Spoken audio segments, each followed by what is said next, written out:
এদিকে চট্টগ্রামে new market এলাকায় আন্দোলনকারীদের সাথে পুলিশ, আওয়ামী লীগ, ছাত্রলীগ ও যুবলীগের ত্রিমুখী সংঘর্ষ হয়েছে। এতে অন্তত 18 জন গুলিবিদ্ধ হয়েছে, আহত হয়েছে অনেকে।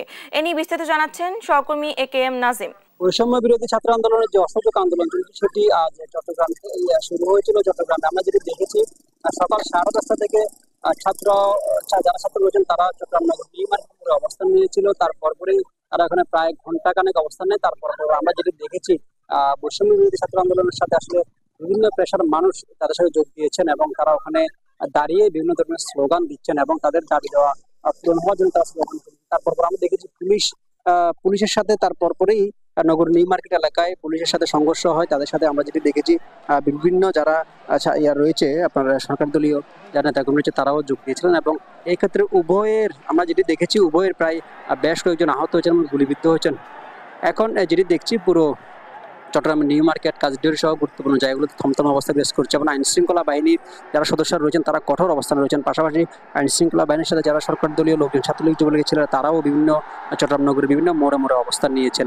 আসলে বলা যায় পুরো চট্টগ্রামে এখন এক ধরনের আতঙ্ক বিরাজ করছে। আর এই যে নিউ মার্কেট এলাকায় যে ঘন্টা খানেক আগে যে সংঘর্ষ হয়, সেই সংঘর্ষে দুপক্ষের ছাত্রলীগ, যুবলীগ সহ বৈষম্য বিরোধী ছাত্র নেতারা যারা শিক্ষার্থী রয়েছেন তারা আহত হয়েছেন এবং আমরা যেটি জেনেছি প্রায় 20 থেকে 25 জন আহত হয়েছেন এবং তাদের মধ্যে বেশ কয়েকজন গুলিবিদ্ধ হয়েছেন। তারা বিভিন্ন হাসপাতালে চিকিৎসা নিচ্ছেন। ইতিমধ্যে নগরীর কাজদেউরি সহ বিভিন্ন এলাকায় আইন শৃঙ্খলা বাহিনীর সাথে ছাত্রলীগ, যুবলীগের ছেলেরা রয়েছেন এবং যারা বৈষম্য বিরোধী ছাত্র আন্দোলনের যারা শিক্ষার্থী রয়েছেন তারাও নগরের বিভিন্ন জায়গায় অবস্থান নিয়েছেন। তো বলা যায় আসলে পুরো পরিবেশটি একরকমের ভীতিকর পরিবেশ সৃষ্টি হয়েছে। এখানে আইন শৃঙ্খলা বাহিনীর পক্ষ থেকে যে কোনো ধরনের অপ্রীতিকর পরিস্থিতি এড়াতে আইন শৃঙ্খলা বাহিনীর সদস্যরা কঠোর অবস্থানে রয়েছেন এবং যেটি আইন শৃঙ্খলা বাহিনীর পক্ষ থেকে বলা হচ্ছে, সরকারের গুরুত্বপূর্ণ জায়গা থেকে এবং গুরুত্বপূর্ণ স্থাপনাগুলো রক্ষায় যেগুলো দরকার সেগুলো তারা কাজ করছেন এবং আমরা যেটি দেখেছি আইন শৃঙ্খলা বাহিনীর পক্ষ থেকে নগরের গুরুত্বপূর্ণ জায়গাগুলোতে তারা অবস্থান নিয়েছেন এবং ইতিমধ্যে নগরের অন্যান্য জায়গাতেও যারা বৈষম্য বিরোধী ছাত্র আন্দোলনের নেতাকর্মী রয়েছেন তারাও অবস্থান নিয়েছেন এবং পাশাপাশি নগরের আরো জায়গাগুলোতে ছাত্রলীগ, যুবলীগের যারা রয়েছেন নেতাকর্মীরা তারাও অবস্থান নিয়েছেন।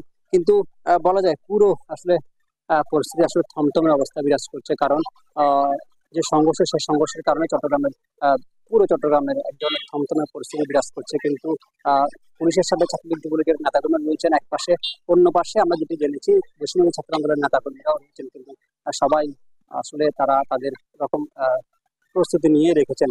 গতকালকে আসলে এই চট্টগ্রামে কয়েকটি বাসায় হামলা হয়েছে। তারপরে আসলে এখানকার পরিস্থিতি পুরোটা উত্তপ্ত বলা যায়। কারণ এই যে সংঘর্ষ, এই ঘটনায় পুরো চট্টগ্রামে উত্তপ্ত এবং আইন শৃঙ্খলা বাহিনীর সতর্ক অবস্থা রয়েছেন। এখনো বৈষম্য বিরোধী ছাত্র আন্দোলন যারা শিক্ষার্থী রয়েছেন এবং বিভিন্ন শ্রেণী পেশার মানুষ রয়েছেন তারাও নগরের বিভিন্ন জায়গায় অবস্থান নিয়েছেন। চট্টগ্রাম থেকে এই ছিল আমার কাছে থাকা সর্বশেষ।